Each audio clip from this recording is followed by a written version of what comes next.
Channel switched. Oh, guys, this camel's thing. Are you an AR?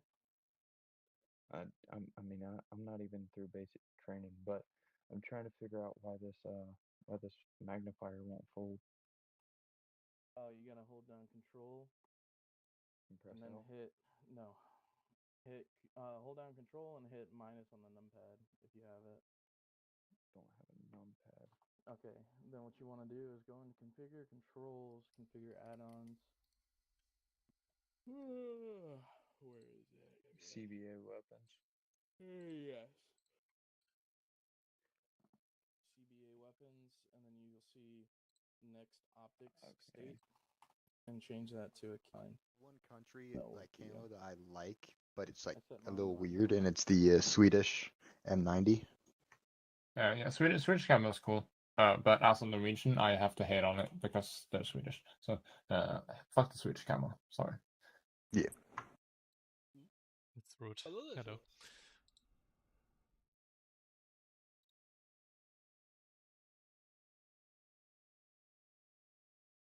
How many Germans are there in this unit? Got Taurus, got Wagner, got Snake, Cap, Doberton. Bagel. Bagel, yeah. Too many is the answer. Everyone speaks German on the net. Can't wait to hear it in the out.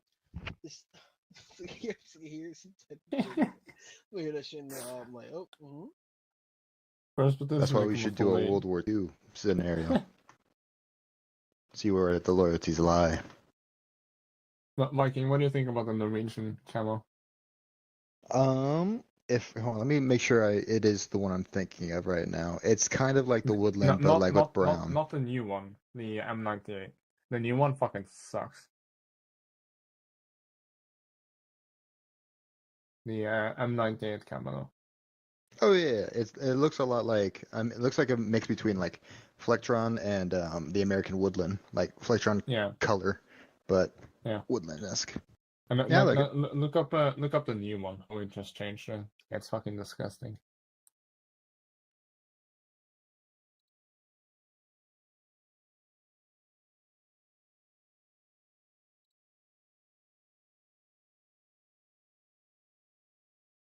Ah, yes. Looks like CSET. It's horrible. I hate it.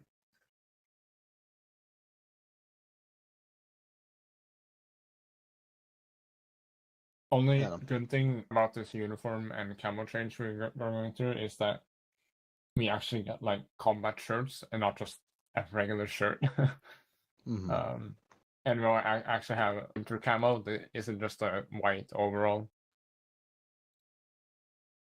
Yeah, fucking. Are you in the Norwegian military? No. I did my mandatory service and then I got out. Gotcha. Yeah. Our Arctic unit, we used to get just like an all-white camo, but now we got it's kind of like a all-white with like a smidgen of digital in there. And the older material is better, but the new camo is better. So you can either get lucky with the better material and better pockets, or user left better your channel. And Dick has been muted ever since the games. So the new uniform overall is better, but the new camo or the woodland camo fucking sucks now. But before the winter camo I had was a white jacket and a white pants. Read the chat. Then you lit over your regular uniform, or like your Gore-Tex uniform. Your channel. They're just like a cover, but now we actually have a full-on jacket that is super fucking warm, which is cool. Yeah. We actually get like what similar to what we have on here in ArmA, like combat shirts, which is nice because when I was in the army, we had to use like just the regular shirt, which had like big ass buttons on it and everything. It would just be uncomfortable wearing a vest over it. Mm-hmm. Like that vest would just print the buttons into your I'll chest. record just to I make don't know. sure. I'm not a huge fan of combat tops just because like the way they rub on you, like when you're hot and like sweating, like it can really like fuck up your back and make it uncomfortable. Yeah, that's fair. From what I've seen though, and what I've heard, the new uniforms are pretty high quality. I haven't heard much complaints about them Mm. compared to what we used to have.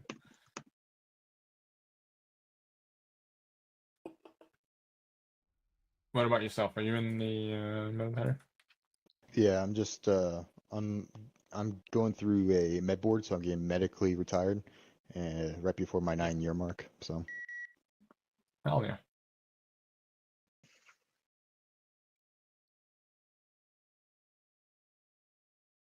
Erickson, Hi, Trey. why you gay? Why I'm gay? Well, you see, You took when you join the infantry, when you join the infantry, that's pretty much it. There's no way back. You're right, but you took so long to answer. It's supposed to be an instant answer. You took so long. Well, it's more of a process. Just it's not an instant thing. I can't give an You're right, instant but answer. you think that you took too long to answer my question. So, meaning, straight. Meaning what? Because meaning you're straight. You took too long to answer my question. Oh. Well, I mean, ever since I got out of the infantry, I've become more and more straight. listen, That it's usually not gay happens. if it's for Unfortunately, survival. it's infantry is scary shit. Trust me. No. No, But it's not in the bad way. It's in a good way. Good kind of gay. Yeah, yeah. No, I know. Erickson's I'm right. an infantryman. Yeah, hell yeah. What? Where did Trey go? I'm really disappointed that this server, the animation for shooting yourself in the face isn't enabled. I why understand is that why. what you think about? Well, I just Can't got be doing paid that, for. Nick. Yeah, I heard it's bad for your health. You shouldn't do that. Yeah, Microphone it's not a good activated. thing. But yeah, Trey, there's not much you can do about it. If you go infantry and they put you in a barracks with a bunch of hot, sweaty men, and you have to live with each other, at some point you gotta start rubbing those cheeks, you know. I beg differ. I don't know, man. I don't know, man. I'm just saying. There'd be a lot of fight in the barracks if I was there. Yeah, no, there's fights, but it's all gay as shit. Listen, when you've been away from any females for at least 5 months, even the smell of, some mediocre cologne will be like, is that a fucking woman?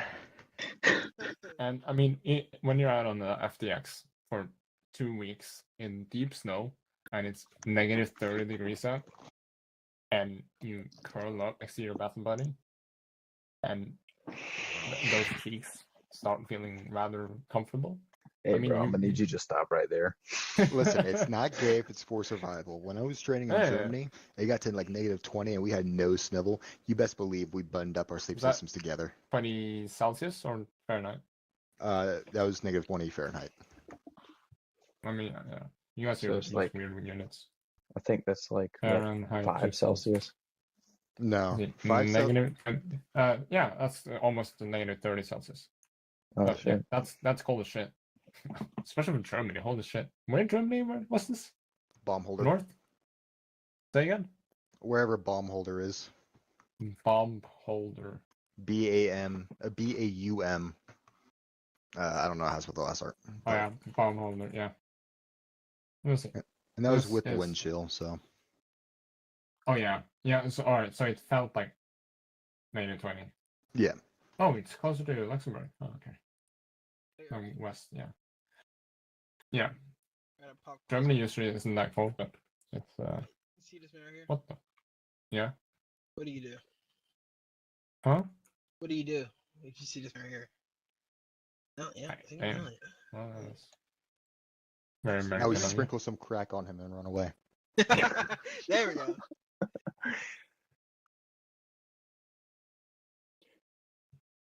Look, Where'd he Trey had go? a gun. He had a gun. He was armed. Oh no. Yeah, Give him a no. gun. For us, it was negative 20 degrees Fahrenheit without accounting for wind or Yeah. shit like that. But yeah, 2 weeks in that. I mean, you're gonna User joined your do it channel. with whoever. Yeah, absolutely. Like in up in Alaska, we do training all the time, and it'd be like negative 40, and it's just not very cash money. Yeah. Like you just like we had Akios, so like these tents kind of shit, Yeah. but like you can't just like sit in them the entire time. You still have to go out. You have to have guard Yeah, and all yeah, that. yeah. What What was sucked this? for us is that the temperature changed so much. Like it went from negative 20 and then it got warmer. So shit started to melt. It started to rain. And then it Mhm. got cold again. Shit froze. It was horrible. Was that you walking around in his body? Yeah. Yes. It was him. Yeah. I was a ghost. But yeah. Oh, And hello. luckily we have very good like tent ovens. I don't know if that's what you call them, but we have like we call it a multi-fuel. It's just like an Oh, oven like you put in the tent. So it yeah, just yeah. heats up the tent and keeps shit heater. dry, which is really nice. Yeah. It's very efficient. And it runs on the same fuel as pretty much everything else we use in the army, which is nice. Doberton is coming. Yeah, she's just gonna be like 2 more minutes. I suppose we can wait 2 minutes. Yeah, I mean it's up. Yeah. Not even. I think she's pretty much there.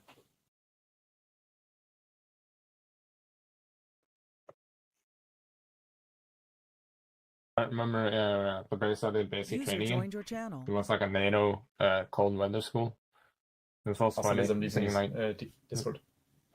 yeah, it was like funny seeing like southern Italians come in trying to handle snow and super funny. Dude, I was stationed in Italy for like 4 years, and I can never, ever go back. Good check on that. Never? No, fuck no. I would rather die in the water before swimming to Italy. Why? I just fucking, they piss me the fuck off now. Oh. Well, I hate their language so fucking much. You're talking to them, they're like, oh, allora. It's like, don't fucking allora me, bitch. All right. Where in Italy were you stationed? I was like an hour away from Venice in a place called yeah. Vicenza. Cool. So I was in like northern Italy, so I could escape yeah. to the other countries. I've applied for a exchange semester. I'm going there after summer to and outside of Milano. Mm-hmm. I'll be staying there for half a year. I guarantee you'll love it. Like, great food. Yeah. Don't get me wrong. All that. Yeah. Just my favorite thing to eat there was this Japanese sushi. User joined your So, channel. you know, fuck 'em. Go to Italy to get authentic Japanese sushi. Mm-hmm. Mm-hmm. Very nice. Wait, no. I mean, also to just be like an American like soldier. vortex. The people right outside the base aren't really huge fans because you know soldiers get Yeah. drunk, they go fight and all that. You go an hour away, they love us. Yeah. Love that. But once Cap comes here, which there they are. Yep, she's over there. Yep. We All right, working cool. on standard 2.3 or are we using 99? We could. It doesn't really matter for now. We won't touch radios and all that shit. All right. So, as of now, what I got for us, or what I was gonna go over, is like just planning, general planning, terrain reading and utilization of it, movement, patrol characteristics, communication being a big one, positions of like people based on their like, weapon systems, and if people give a fuck, vehicles like dismount. All this like can take 5 minutes each, or it could be longer depending if you guys want to go further in depth with all that. Does anyone have any objections to any of those or any additions that want to add? Can't think of any off the top of my head, but let's I guess put a pin in that one. Okay. Just for everyone's awareness, I'm probably going to revert to like my army lingo, so I might say some offensive things. If I say something that offends you, let me know. It's just how I remember some shit. So I'm going to open up my map, whatnot, if you guys would mind doing it. North Falcon Barracks, I'm just going to start typing some random shit, and then I will explain it. Hold on. Also, completely off topic, you can get admin if people vote you into admin, then from there you can get it. So I think. How would we vote someone to admin? I have Go to Zeus already. players. I Yeah, have Zeus already. It's okay. Yeah, he is Zeus. So if we want to go over this or like practice anything specific, just let me know. I'll mark it, and then we can like after we talk through everything, we'll do like the practice and all that shit. Okay. Theoretical stuff first. Here's, I'm gonna use this too.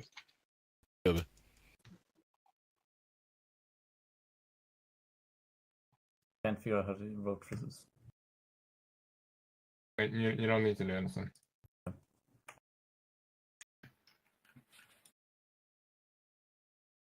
Colson, you want to join in on this or? I'm down. All right, so right there, if any of you guys have been in the military American, I think other countries do something similar. It's situation, mission, execution, sustainment, command, and / signal. Basically, this is a 5-paragraph op order. In the military, it's super long, super gay, a lot of shit that like individuals don't need. But when it comes to planning and like specifically briefing your people, you should go over like these 5 lines. Even if it's just like a quick little thing, right? So, for example, let's just say, where is it? The Mount facility northwest of Falcon. I'll draw a circle around it. Situation: enemy occupies it with 2 squads, 1 vehicle. Mission: Task Force Spartan goes in, clears Mount facility, extracting 1 HVT and the suit, and then the mission is dependent on like your element. So that will be the overall Task Force Spartan mission. Then it breaks down to like the 2nd platoon mission. What's the 2nd platoon mission? 2nd platoon's mission is going to be setting up blocking positions around the Mount facility to allow 1st platoon to go in and clear the Mount facility. For Falcon, it's providing air support, all that stuff. And execution is the actual steps in order to accomplish that. So the mission's like the overall task of your specific group, and that goes all the way down to like your team level as well. So it's super broad for like the overall, and then it goes more specifics the further down you go for that specific. And the execution is just a step-by-step process. So like step 1, execution, is like you briefing your people, making sure they have all their shit. Step 2 probably would be loading up on aircraft, going to LZ, whatever the fuck, and then movement until like contact. Sustainment should only really be applied towards like squad leaders and up, and that's just like how are you guys going to sustain yourself throughout an operation. The platoons, like sergeants, are already good about it. Like last one we did, resupplies were coming everywhere. That's just what sustainment is. It's like at what points of an operation do you think, hey, we're running low on AT, machine gun, whatever, so they can already pre-plan where they're going to happen. And if they're really like want to get into the weeds, like, hey, there's going to be a supply drop at this phase line, rather than like, hey, can we get a phase line, or can we get a drop right now? That kind of shit. And then command and signal is basically just like if, like, let's say your squad leader dies, who's the 2nd in command to immediately take over? Like, yeah, in real life they're gone forever, but in this it's only for like 4 or 5 minutes. Not really a big deal, but it would prevent like some confusion. Usually it's going to be either the Alpha team leader or Bravo team leader, depending on how the squads are made up, and go from there. Is there any general questions on that? Like just like briefing wise? Nope. Sick. All right. So zooming back in further to the Mount facility, when it comes to overall planning and operation, or like creating a plan, let's say this entire facility.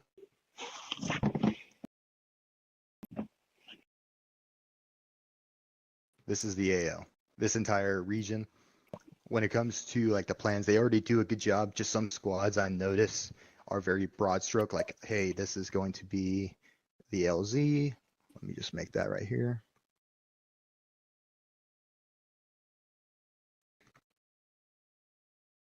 Okay, that's LZ alpha.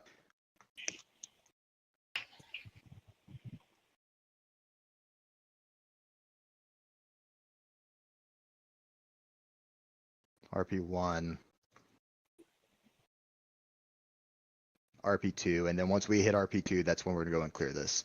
Like, is that the wrong answer? No. This is a game. It's meant to be fun, but what I know this is when there's a lot less confusion like in the game, it runs smoother and it'll prevent casualties and prevents people from like waiting for a helicopter, even though Falcon's really good and stays on top of the ball.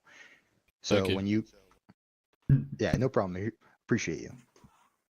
But when it comes to actually like making a plan, make it like make sense and give yourself like real world things or real like things that will prevent you, like known things. So if you want RP1, because last time not everyone had like GPSs, you say RP1 is here, you know that if you hit the road, you are passing RP1. Same thing with phase lines. Phase lines are nice when they're like just random grids when everyone has a GPS, but it should be actual tangible things that you know is like around. So like whether it's like a hill, a river, road, whatever. So RP1s are also not necessarily spots you need to stop at. Those are just like checkpoints essentially. So you can just do CP1, RP1. RP1, like rally points you can stop, but you don't have to. If it's just like, hey, we know we're already in the file, whatever, we're going to keep moving. And when it comes to like the mount facility, even like if it's just a squad clearing this, you can still break this down rather than just like, hey, building 1, 2. You can actually like separate it based on the roads. Like say, hey, this is going to be the alpha block. So this is alpha 1, alpha 2, alpha 3, alpha 4. And you can have another block over here where this is going to be the Bravo block. And if you know your teams like well enough, you know they're like capable, you can tell Alpha to clear Alpha 1 through 4, and Bravo clears Bravo 1 through 4. And you can keep your team separated without them overlapping because you have this very specific piece of terrain called a road that'll keep them separate, but they're still close enough where they can support each other.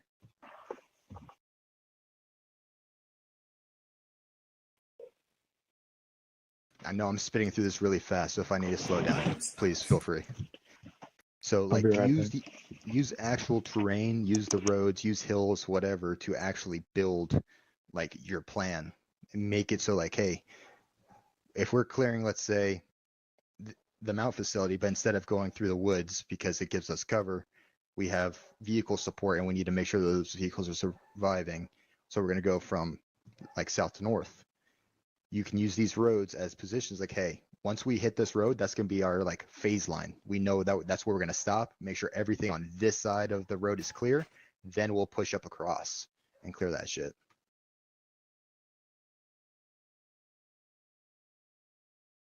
All right.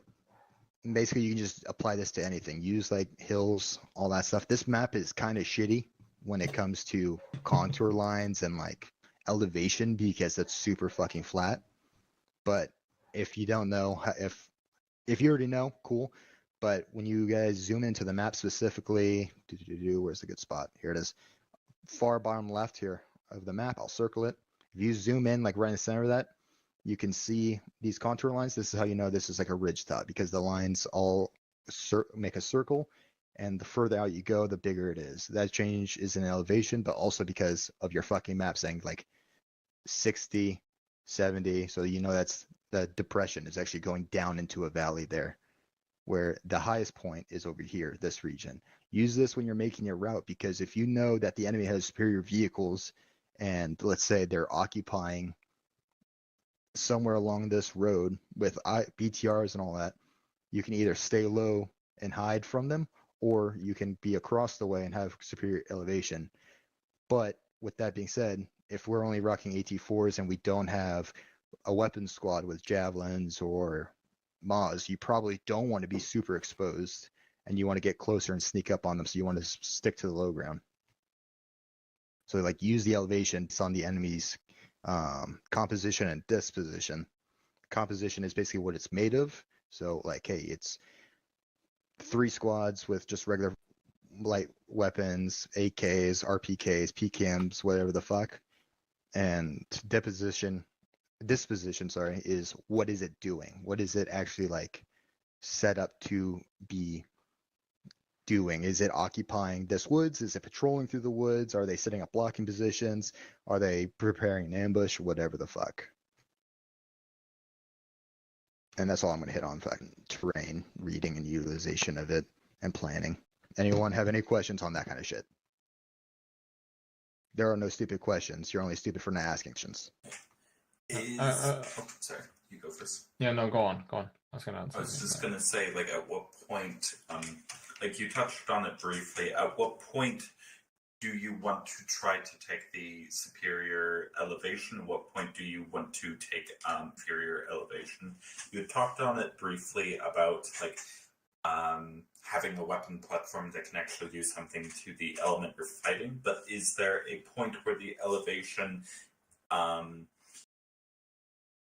is there like a threshold you're looking for, or is it just like about damage efficiency?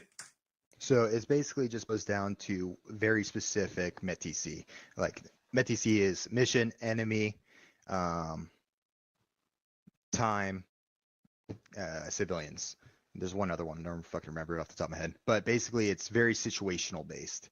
You want to stay low in the low ground if you're trying to stay hidden. However, if you are like in this valley and then infantry appear on the high ground, that infantry is going to have the advantage over you because they can easily pull back behind cover. They have better capability of engaging you with their grenades and grenadiers. Like Doberton, you can be as good as you want, but it's really fucking difficult to shoot a grenade from the very bottom of the valley to a very specific spot on the very top of the hill. It's super easy to engage people down low with grenades. Even thrown, honestly. Yeah, even like, if you throw it up a hill, it's going to roll back down to you. Don't do that. But if you are fighting just solely infantry and you're not worried about stealth, like you're doing a patrol, move into contact, whatever, you probably want to hold the high ground. You don't want to be on the very top because that will silhouette yourself.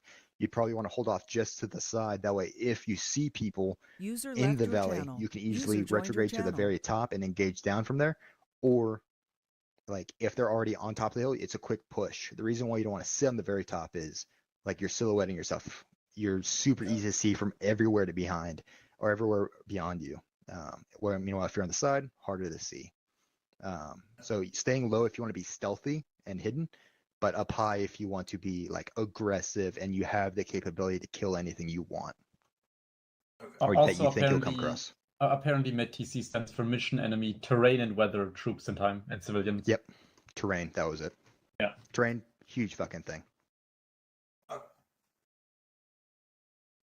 Did you have a question? So if we are the superior force, then we want to try to push for the more advantageous terrain. But if we're the inferior force and we're fighting an enemy that we know is stronger than us, then and we know we can't maintain a position at a aggressive terrain, then we might want to be more sneaky, get down maybe where they won't expect us. Yeah, exactly. And it just because we have the advantage in others does not mean we have the advantage, right? So if it's a regular like line squad, then we're not going to stand a chance against a T-72 or T-90, whatever the fuck, with AT-4s. So you want to stay in the low ground for that. Especially since with T-Series, they have very shitty gun depression. Yep, gun depression. Any other questions? Cool. With map rating, you can also use like all these numbers. The hill number is the elevation. So higher number, higher elevation. Lower number, lower elevation. Your map pointer gives you an elevation, but isn't correlate because one of them is fucked up. But one of them is based on sea level. The other one's just like the overall like map. Yeah. Many people call them hill 243, but there's 4 different 243s, so it's elevation. But it gives a rough idea of what it is. or how high it is. Yep. All right. Moving, we're gonna do movement with patrol and patrol characteristics. We're gonna stay on the bottom left since it has like more whatever terrain. So hold on. The 5 characteristics of patrolling is planning, recon, security, control, and common sense. The way we remember it in the military, it's 5 letters, like an acronym. Pretty redheads suck cock constantly. Okay. So that's like the inappropriate thing. So if I offended you, sorry, whatever. Planning. You can, when it's a patrol, it's the same thing as like just a general movement through an operation. It's just, you're not patrolling specifically to like just look around. You're doing a movement. So these 5 characteristics can be applied to like just a movement throughout an operation. Planning, it's basically what you already did, or what we already went over, the route you're going to take, certain points like, hey, this is where we could expect contact based on like enemy, if there's trenches, whatever. Recon, sometimes they post like specific pictures, like in the, what is it, S2 channel. But most of the time it's just gonna be like a map recon. So you looking at the map, figuring out like what's going on. Security, that's gonna be based on like your formation and how you're moving, whether it's a platoon movement, a squad movement, or a team movement. There are 3 techniques. It's traveling Overwatch, and bounding Overwatch. So traveling is, there's like no enemy in the area, no enemy is expected, and that's just where you guys are in a file going through the thick woods, just trying to bebop your way through as fast as possible, or a staggered column in the on a road, trying to get to like the next RP as quick as possible. A traveling Overwatch, that's a squad column fire team wedge. So that's where both teams are in wedges, just one in front of the other. That's when enemy is expected or is probable, but you don't know where it is specifically, so you're just getting ready and expect it. Bounding Overwatch is where your teams are online and one team moves up, stops, provides security. The other team then moves up either at equal distance or double the distance that previous team traveled. So it looks something like, here's a team, here's a team. This team would go right here. This team would then can either stop here or go there. And this is when like enemies known, you probably just got engaged, you're clearing through an open area or like the woods and all that shit. This is the most control, and control is all about spacing of your people. So if you're in super thick jungle, your teams are probably be closer to each other because you can't see them, you can't interact with them, you can't hear them, so you need to bring them closer. But if you're like in a giant open field, spread the fuck out. Use that terrain to your the best of your advantage. When it comes to like your specific formations though, like going down to like a wedge, so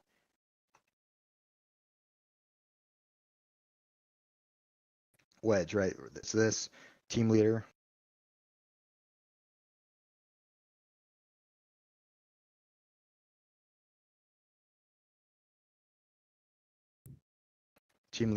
automatic rifleman, grenadier, rifleman.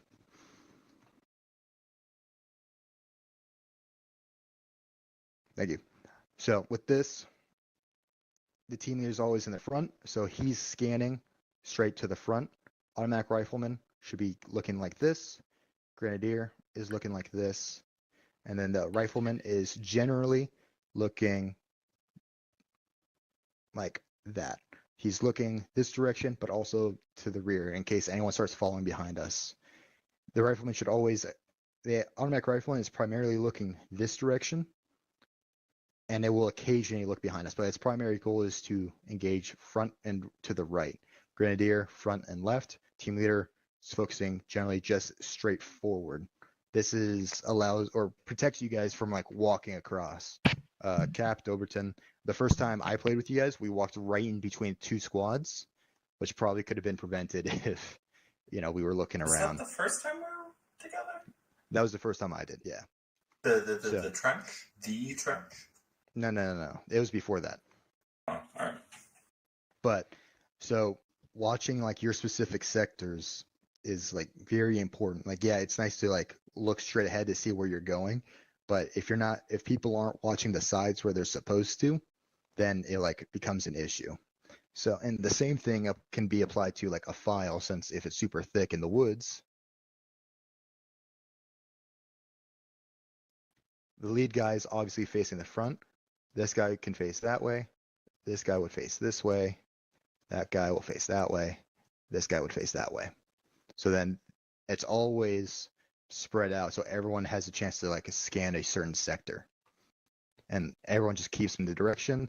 Everyone will occasionally like look at the team leader or the direction of travel, make sure they're like gonna walk off a fucking cliff, obviously. So like once every few seconds, look straight ahead, check the team leader, making sure he's on the right path. That's what everyone's got GPSs now, but primarily everyone needs to be scanning their respective sector. If you're just for whatever reason falling in, or you like whenever you do training with your teams or squads, it may be worth setting up a thing like, hey, just tell the person behind you which way they're going to look, and then they just tell them where they're looking. The people behind them like, okay, you're looking right, I'll look left. You're looking left, I'll look right. That kind of shit. Like, just communication is super important when it comes to this. Is there any questions on that?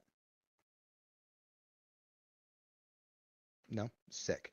When it comes to squad call and fire team wedges, that's where, like I said, one team is a wedge here, the other team would be a wedge here. The distribution of firepower.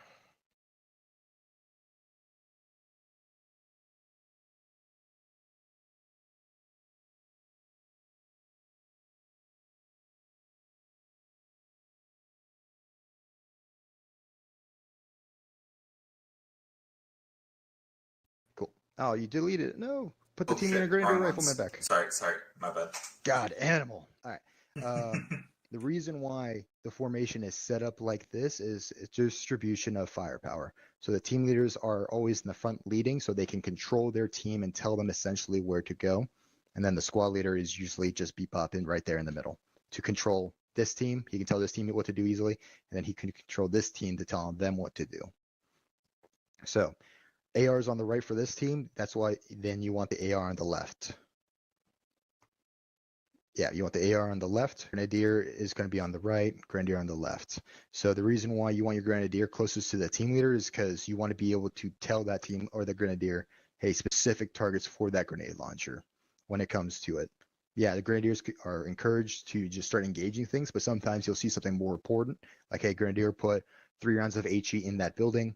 Cool, he's in a spot close enough to you so he can A, hear it, and also probably see what you're seeing. Riflemen, you kind of want them off to the side. They don't have as much of an impact with this, just the rifle, but they do have the AT weapon system, and then having them more towards the rear can have them get more flexibility to move around if needed, since they're not the closest one to a threat to the front. And then AR, obviously, is going to be on its lonesome, so it can engage all the infantry it needs to on the right side. Team leaders usually carry AT weapon systems, so if a vehicle did appear, like let's say there's a road going down this way, the team leader can pop it with his AT as well. And if you wanted to, depending on the situation, you can go either heavy left, heavy right. So that would just make it so instead of, and depending on like what it is, if it is a road passing down this left side and only like woods here, you could, if you wanted to, move your AR over to the side where the rifleman is, or over to the side, and Grenadier rifleman will go on that side. So then you have every AT weapon system on the left side, so it can quickly engage with the rifleman. Or you can do the opposite, where if you're expecting infantry to hit you from the right hard, you can even move the Grenadier over to the AR. But once again, this just very specific to whatever situation. Majority of the time, it's this setup. That way the team leader can tell the Grenadier what to do, and the Grenadier and rifleman work as a buddy team and moves, while the team leader controls that machine gunner and moves with him. That command and control situation there. Any questions on that? In the original setup, where the I'm not sure if I can move things. I forget my keybinds. Where like the ARs, like that. I've often seen two AR work in a single team. I assume that is slightly vulnerable or requires a degree of, I guess, communications infrastructure. Not so much setup as much as just like saying that it's happening. What is the, I guess, times to employ like 2 AR working in a single team versus like when you want the fire team, the fire teams acting independent of each other completely? Personally, I would probably never really do that just because that weakens the other team's ability to do something. I could possibly see it in a defense or a support by fire situation where you need like the maximum amount of rounds going down range as much as possible. But let's say, for example, like this is the movement. Your guys are moving down, enemies engaging from the front. That would allow this team to essentially get online, start engaging, and deal with that threat. And then this team can either move up and support, or it can completely go around and flank, or it can just stay in reserve, depending on like what the terrain looks like. If you had both ARs up here, now you have both ARs committed to the engagement, and if something else happened, this team needed to go somewhere, it would be down a man and down like a primary weapon system. You know what I mean? All right. Well, So it would have to be more in on like a that, stationary. what we did, what we practiced on in Norway is reorganizing the fire teams for certain purposes. If we were tasked with assaulting and clearing a town, for the initial push into the first building, we wanted max amount of firepower to give suppression onto the enemy. So what we did was we had the Bravo team leader with both Alpha and Bravo AR, and the SL took everybody else in the squad to help clear that first building to get a lot of bodies to clear the rooms and a lot of firepower to give suppression. I see. But that's something you have to organize with your squad leader. If that's something you want to do, it's nothing you have to do. It works fine just using a fire team as a support by fire. But it does have a purpose, but only certain scenarios. We're not recommending it like on a regular basis. I just figure I should ask because I saw it happening. It looked slightly irrational. So if you guys would go back up to the northeast to that mount facility that's in the square, the reason why I would always keep my teams like organized to themselves. Obviously, if there's a casualty, you flex people as needed to like plug those gaps of casualties. And that's the job of a leader, is to fill the gaps and fix like issues, fix the confusion, solve problems. But at the mount facility, let's say you have your teams, like your squad leader, you have 2 teams. You have one team coming here, they start clearing. One team clears here, one team clears here. I'd probably leave the whole team here because now they have fields of fire to engage both this way and down this road to isolate the rest of this objective, or the rest of the northern section. So if, let's say, yep, that one's cleared. That's cleared. I forget where you marked the other team, but I think like here or something. Yeah, so it doesn't really matter. So team 1 is, or let's say team 2. Okay, T2 is occupying here. They can set up a little mini support by fire and engage anything that comes down like these roads and anything that tries to cross the roads to allow team 1 to either finish clearing this section or jump across and start clearing this. Obviously, there's risks for that as well, but with team 1 keeping all of its primary assets, once it clears this entire section here, it can set up its own little support by fire here, preventing people from coming from this direction to allow this team then to finish up this section or whatever the objective fucking is, right? Obviously, 2 teams clearing like this area won't be the cleanest. It won't be like the prettiest. There's going to be gaps in coverage just because of how big the area is, but you can easily like just also jump around with it. However, if you want to set up a support by fire, you could do like what you were saying, Cap, with like splitting up elements, and they just need to be aware that you're going to be down capabilities because of that. Yeah. Also, in the example in the current mount facility,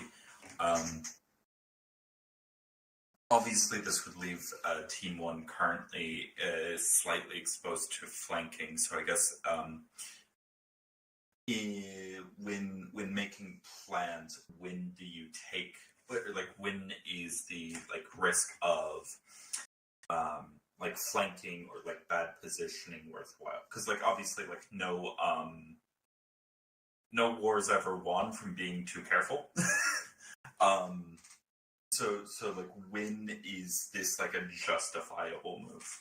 So you need to have like at all times you should have controls over both your teams. Like each team should be able to see each team, or at least see the position of each team. So like their building or whatever. So as long as you can maintain that, it's good. It also just depends on enemy composition and like where they are, how many are in this town, right? If it's like 2 platoons in this town, you're probably not going to hit that with just a squad. Probably 50-50. Yeah, also very much depends on what type of force. If it's a conventional military or it's a unconventional, like a militia or a terrorist group. Yeah, so that's why it's important to make a decent plan when coming in, because it's easy to adjust the plan on the ground. It's hard to make a plan on the ground. It's easier to adjust than to make. So you make a plan, like even if it's a half shit plan, let's say, it is better than no plan because you can adjust that plan much more easily.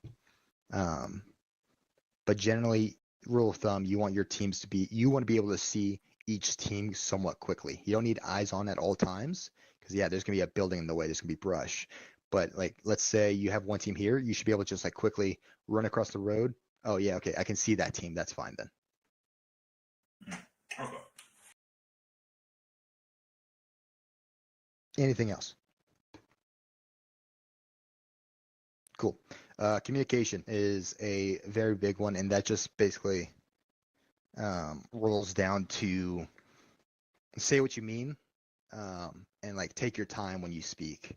Don't immediately answer if you don't have the answer. Just like give yourself that second of pause or like over the radio, and make sure you address who is speaking or who you're trying to address, and like you're acknowledging. So for example, User joined your fucking channel. Cap, you're gonna be like 2-3 Alpha, I'm 2-3 Bravo. 2-3 Alpha, we're moving to building 6. Or 2-3 Alpha, this is 2-3 Bravo, we're moving to building 6. Okay. Yeah, so you acknowledge that it's there. The way I know, like, hey, he's alive, he isn't down, he's able to acknowledge the radio, and I know that if I go down, he knows where the rest of my team is if we don't have radios or whatever the fuck. You guys can get out of the maps too now if you want. I'm not going to draw on it when talking this point. And if you are being directed, like, let's say, Cap, you're calling me, so you'd say, 2-3 Bravo, this is 2-3 Alpha, I need your support at this west side building, I'm pinned. If I can't get to him, I'm not just going to say 2-3 Alpha, no, I'm not going to do that. Give him the why, because it could be like 2-3 Alpha, we're currently getting pinned down by a machine gun across the way, we can't move to you. Maybe Cap now knows that information, that machine gun's engaging us, he can take out that machine gun to allow me to support him. So give them the why as to why you're doing something or why you can't do something, because they may have the solution to fix that problem as to the why. Does that make sense? Yeah. And then just communication also comes to like the map itself when it comes to labeling the bullshit of Alpha Sector, Bravo Sector, Charlie Sector, buildings 1, 2, 3, 4, 5. Make sure you call up the correct building. It sounds like common sense, but like in the heat of like running around, you don't know what's going on. Just take your time. If someone's like trying to get your attention, just say like, tell them that you hear him and like 1 sec. So 2-3 Alpha, I acknowledge 1 minute. He knows I hear him. He knows that he knows that I know he needs to speak to me. So he shouldn't be like trying to jump on you about shit. Just communicate clearly about that kind of shit. And be precise. Don't give long fucking speeches about like what the fuck is going on. We don't need to know what like underwear you're wearing when it comes to shit, you know?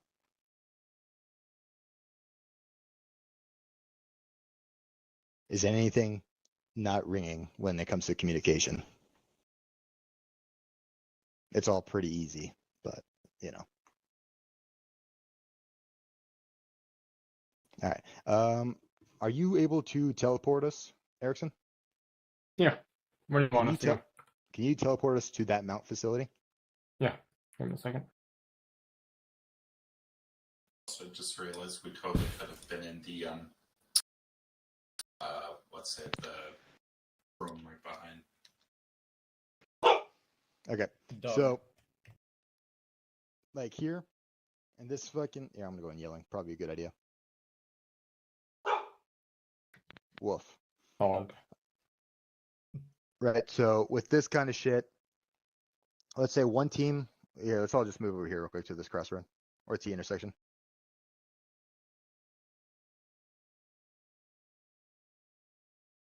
So let's say the plan was one team is here, providing the support by fire from this building, prevent people from like crossing this road to allow the team to like enter here and all that shit. Now, Kat, this kind of answers your question more thoroughly, but one team's in here. The squad leader is obviously supposed to be moving around. He isn't just glued to one team. He's at the points of friction. So if a team is sitting at support by fire, that squad leader should probably be going with that movement element, mostly because it just makes sure that the team is going where it's supposed to go and doesn't go the wrong fucking way. So, and if you leave a support by fire, you know where that support by fire is. You know he's in, or they're in this half brick building, whatever the fuck. So you always have an idea of like where that team is. Or if you're a team leader, you should always communicate. If you are a support by fire, like, hey, our fires are shit here. Are we good to move to the yellow building? Right across the way. Don't, like, if you just say the yellow building, unless the squad leader is like looking specifically at that one yellow building, there's another yellow building like on the other side of there probably. The squad leader sees that one. They'll probably be like, no, that doesn't make any fucking sense. Use cardinal directions and all that shit.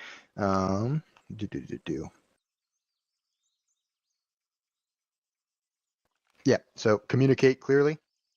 If you are the squad leader, you have secured these two buildings, you need to clearly state which building you want your next team to go to. Or you should already have a plan where, Alpha, you're going to keep on this side of the road, clearing north. So now you know they're not going to cross the road, and they're going to keep pushing north, clearing all those buildings. Make sure you give the other team a clear sense of guidance as well. If you are a team leader and you find you're just sitting in the back not doing anything, speak up as to why, like, hey, we are in no contact. Are we good to push across the road? If the squad leader is good and has like an understanding of like what's going on, he'll probably say yes. But if they say no, don't think it's just to waste your time. They might be getting calls over the radio of something else coming in that would prevent you from wanting to go across that way. Not necessarily need an explanation from the squad leader, but if you need one, you can ask like, hey, why are we not able to cross this road?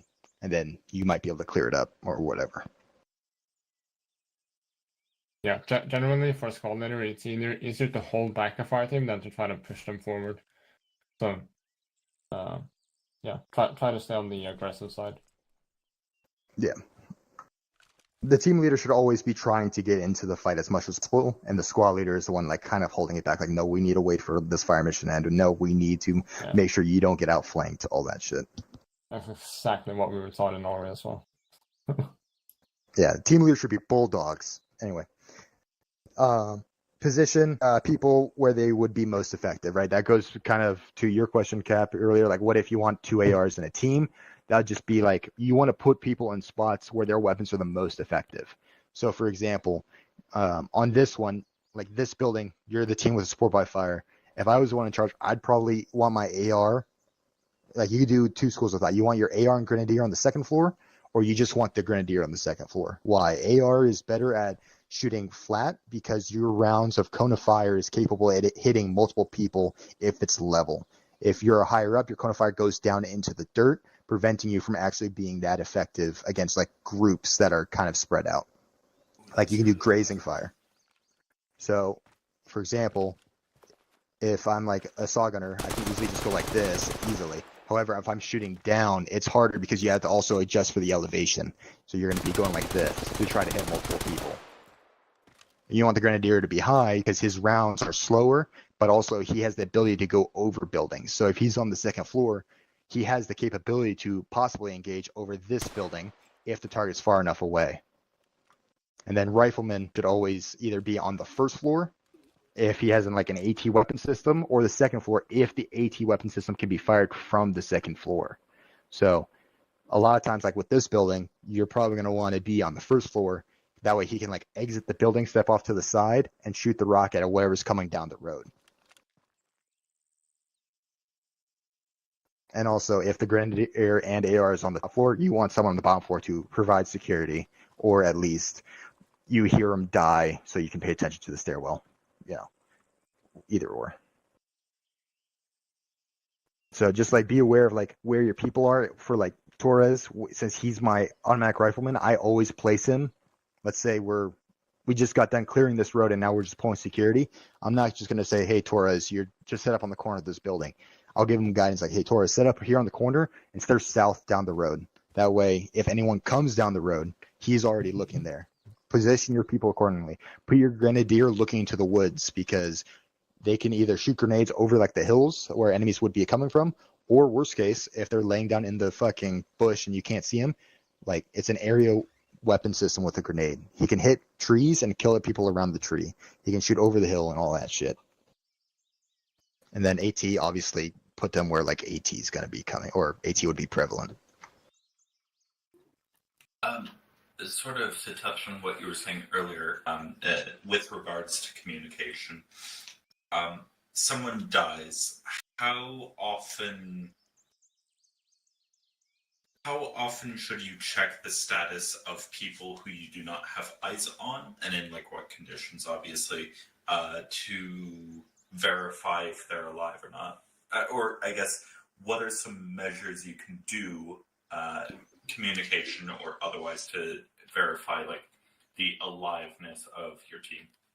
So if you're a squad leader and you are, so if you're the squad leader and you receive a casualty, it should be you and the medic taking care of that casualty, while the teams and the team leader should have a better or enough of an understanding of the objective to be able to continue without you controlling them directly. You can tell them to slow down, like hold at the next building, but it should be the squad leader actively taking care of the casualty at all times to allow the teams to do what they need to do, and whether it's continue the clearance or provide security. If you take multiple casualties as a squad leader, then yeah, you want to take one guy, maybe two at most. But if you take two of your guys off the line, you're now combat ineffective. You probably shouldn't push into a town. You need to hold what you got, provide security, treat those casualties. If you're a team leader, the moment you get a casualty, you just send up like, hey, this guy's down. And if you guys are in like a building, you finish clearing the building, provide security out. Maybe the rifleman, if the squad leader is far away already dealing with something, or yeah, probably the rifleman or you can start treating that casualty. However, if you are in a building, you don't stop to touch that casualty until like the building is clear. Okay. If but, you're like, in, what's up? Like, how, if you don't have eyes on the person, how do you know that they are a casualty? Like, say, like, me and Doberton, Thomas, follow me for a moment. I can't stand up. Okay, thank you. Like, we're crossing, and like he goes down, and like I'm still pursuing like the objective because I didn't hear him say, "Hey, by the way, I'm down." Oh, exactly. So, and I'm like, so working this way. let's say you're in this building, right? And I'm assuming like you're talking about like you're pushing to like that yellow building, right? Yeah, something like that. Okay, if you're pushing to that yellow building, there should be some form of security established, whether that's the other team or the squad leader is actively watching like your team maneuver and all that shit. Now, is it possible for you guys to get super spread out and that becomes difficult? Yes. However, when you get to that building and you enter it, because you're probably not going to want to stand outside of it for long. Once you're inside and you look around, like inside the fucking room, that first room where you establish a foothold, you could probably like, oh, hey, I'm missing a person. I'm missing the guy I'm supposed to be with. Okay. So when you are pushing through the like exactly what you were saying. If we're here, we push into that building right there. I enter that first room, I clear it, and I notice, hey, I'm by myself. I can probably assume that that guy is either down or is busy doing something else. I'm not going to like leave the building. I'm going to look outside the doorway, see if I can see him, like the route I came. If I see him lying on the floor, I can assume he's like knocked out, and then I'll just call that up over the radio. Okay. To answer your question? Yeah. if you're a team leader and you have a casualties down, once you hand that casualty over to the squad leader and the medic, like you forget about him until you get him back. Essentially, you shouldn't go back to like, hey, is he still down? Yep, okay. Like just wait until your squad leader sends him back to you. Any other questions?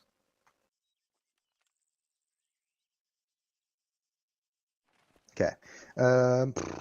Yeah, that's basically a lot of what I was going to cover. If you take a casualty into the woods, it's going to be a little bit more different. I mean, best way to do it is just fight the fight. Like, it sucks. Step over the guy who's dead and bleeding out. It might ruin his game time, but if everyone gets down because they're trying to treat that one casualty instead of that one person just going down, it ruins everyone's game time, you know? Like, in the end, that's what this is. It's a fucking game. We're meant to have fun. Like, don't take it super serious. Like, shit happens. Yeah. If someone goes down and it's a medical situation, first step of a medical situation is winning the firefight. So, like, if someone goes down, don't stop shooting, because if everybody then turns to go do medical, then more people are gonna go down and ruin more people's game time. So, kill the enemy and then medical. Yeah, and as a team leader, you need to by directly controlling like your dudes. Fucking like say like, hey, Torres, mount that. Go in the window and pull security out towards the east. Something as simple as that, or like fucking Doberton, drag the casualty back. Like, don't feel like just because you're the team leader or like someone else that you can do it. If they're taking initiative on it, sick. And like also, no, I'm pretty sure no one here walks on water or turns water into wine. No one here is Jesus fucking Christ. Like, people will make the wrong decision. It happens. It's life. It's a fucking game. You know, it's not like we're actually gonna die here. Who gives a fuck? But like, doing things that just like make a little bit more sense can save game time and possibly make the game more enjoyable. Just don't take yourself or the game too seriously, like certain people do. And as like a leader, you shouldn't be the detriment to your team. If you're the one falling behind, don't tell your whole team to wait just because you were falling behind. Just catch the fuck up, you know? I think we kind of know who I'm talking about, who did that one time. They're not here.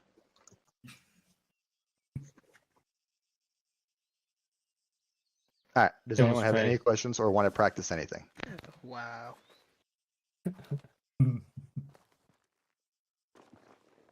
From your experience, because I assume you're more experienced in this just from background and profession, what would you say like needs to be worked on the most? Just kind of like as a general, not even like criticism, but more just like recommendation, I guess. Team and coherency. Got it. Like that's the biggest thing. Just answer. Yeah. No, like, that's the biggest thing for everyone. Like, yeah. Just making sure you all are on the same page about like how you're gonna do something.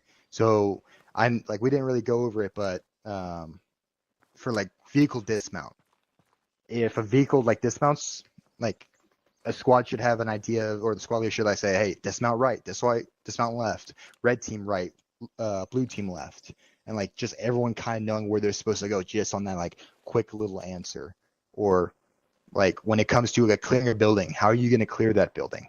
Like, how does your team do it? Do you guys stack up on the door? Do you guys do cross where one person is on each side of the door? Do you always like just do 2-man clearing? Do you do 4-man clearing?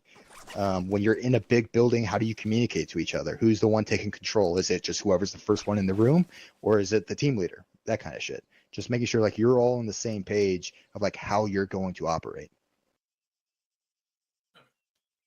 Then I'd almost recommend like exercises around that, though that's assuming other people are interested in doing an exercise.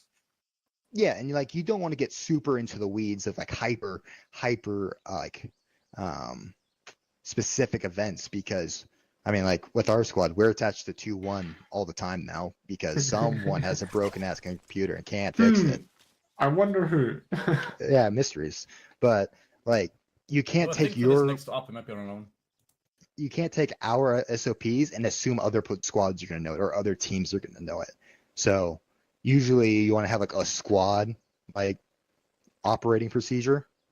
of like how you do things, but even then, like, just talk, communicate. Communication is key. Don't flood radio with bullshit when you're just standing next to someone. Like, I shouldn't be using my radio right now to talk to Torres to tell him to get out of his pockets. Yeah, like certain people do. Yeah. Like Hunter. Aries knows what I'm talking about. No comment. Hey Erickson, can you just go ahead and do something for me? Shut the fuck up. Hate that shit. Yeah, like Viking said, communication and teamwork is probably the most essential stuff. If you get that working, everything else follows after.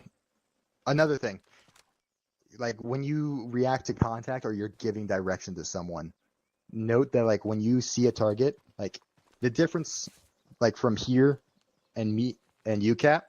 So, what direction is that door right there to you? The door you just shot at, I believe. That is. Oh, that one. That is on my bearing 136, about 5 meters. Okay, for me, that's 188. So the distance you have between people left and right changes the bearing. So if you hear someone like over radio saying like, "Oh, hey, target 177 or south," that's going to be a little bit different for you. So distance, direction, description. The direction should be the first thing you call out because that gives people generally in like the close proximity. The distance, like how far it is, gives your information to your grenadier or your AT if it's a vehicle. And then description, like narrows it in because of that distance. So if we're taking contact from like that church, I'd say 063, 75 meters, white church, open door. Like, yeah, for me it was 063, but for someone else it could have been 90 for whatever fucking reason. But once they hear white church, there's only one white church here, it got you on target. If you're super far apart and doing like defensive ops, I highly recommend using the Vector 21 Knight. It has an ability where if you look at someone's position, hit a certain key, and then go to them, what you're trying to call out, it gives the distance and direction from that position you looked at. So you don't even have to like worry about that. It's pretty neat. That's cool as hell.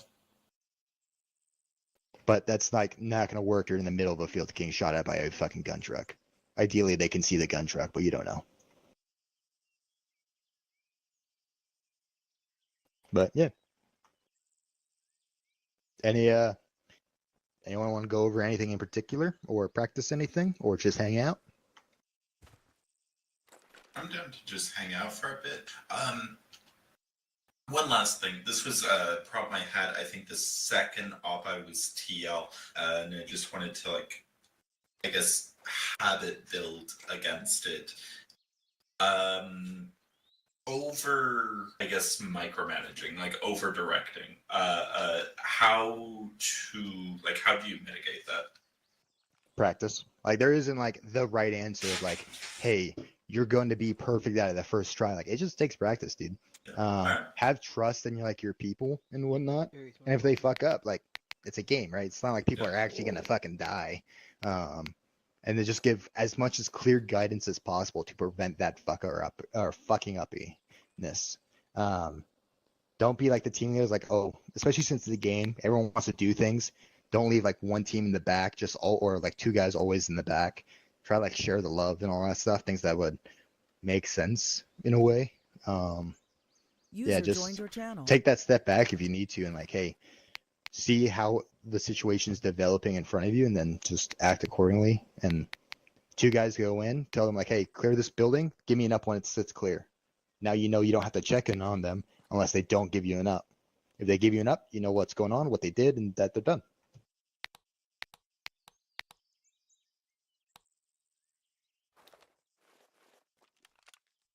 But yeah.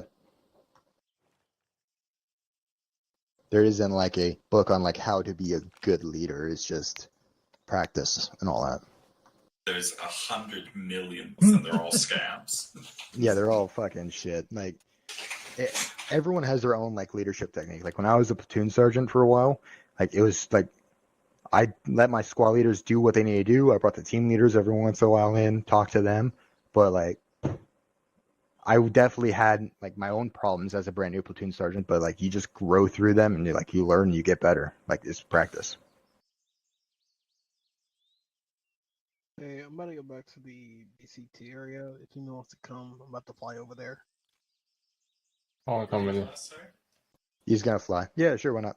Is it in the Yeah, ghost oh. talk that you keep spawning? Yeah. Yes. Yeah. Don't say repeat last. Say. Oh say yeah, again. yeah. That's a tendency I need to break. Say again. Oh yeah, if you say repeat, you're repeating fire mission, and don't say copy unless you've written something the fuck on. Because the copy means you wrote it down. Just say okay or Roger. Alright. I'm not gonna throw a big Welcome. deal about it, but it's just funny.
Oh, the interior looks so nice. Say again? The interior looks so nice. It is. This is the base game one, right? Yeah. Yeah. It's been Yeah. so long since I've been in these. Vanilla. I forgot how good the turrets were on this thing.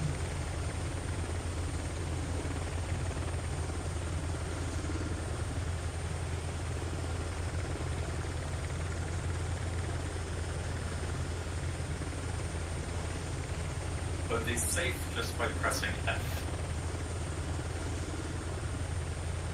No, like they're actually somewhat stable. Yeah, that too. I like how when you double press V, it like puts up a new HUD. You're a bastard, you know that? You're gonna get somebody Yeah. to fall for that one day, and I hope I'm there to laugh. No, someone got fined to fall for that during an AIT. He was driving in double time V and he jumped out of the vehicle like an That idiot. was me. That was you? Super fucking I funny. think Hein was teaching AIT, and it He was the was. one I was attending. Yeah, no, I remember that. That was fucking funny.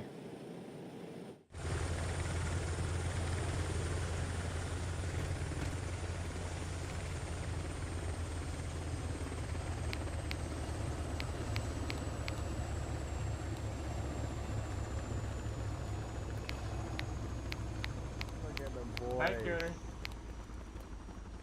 Hey, Kookie. The boys, the boys. Oh, you're the one that kept looking in my bag. Who? Who you kept walking up to me with. Oh, I was looking Where's at that people's beeping guns. I was in the helicopter. Apparently, it's on someone. Yeah, I it's hope Paul it's not Foxon. me. Someone. It is on you. Somebody turn a kettle. Don't pretend it's a menace. Yeah. Well, we better make it useful. Hey. Well, first lesson of BCT, Colson. Alright, Never well, put a the tourniquet noise on was your gone and I'm packing you. on a limb that's not Oh, I already Not know bleeding. that. That's like real life common sense, bro. Alright, you're fine. G'day, Noble. I mean, you know a belt Hello, works hello, as a tourniquet Aries. as well, right? Hello, boys.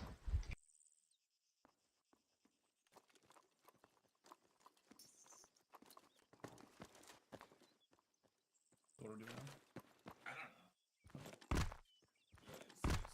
Oh, there you go. Shit, sorry, I'm so confused, man. I don't know how to vote. What's up? Aries, I thought you were there. I guess it's useful. Y'all like switched out and everything. I'm so confused. The only difference is Aries is just CW3. I think they want to PP back to the Oh. I got TP'd. Okay.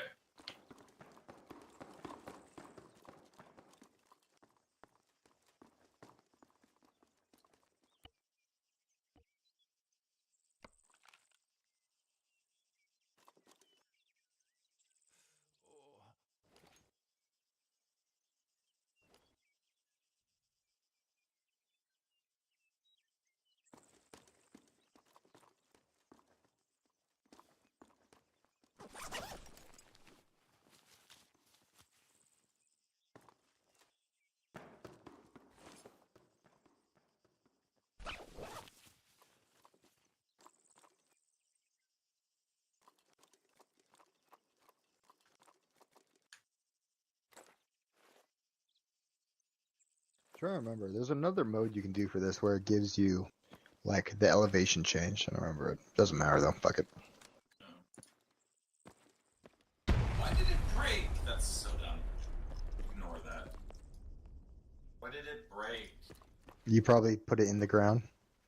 No, it shouldn't have. I'm gonna put it farther away so if it breaks, it doesn't interrupt BCT. Yeah, it's trying to spawn in. What in the shit was that? Oh, then. It was a Blackhawk not spawning correct. Yep. It didn't spawn correctly. I placed it down. Anyway, we weren't about that. Did you learn anything, Torres?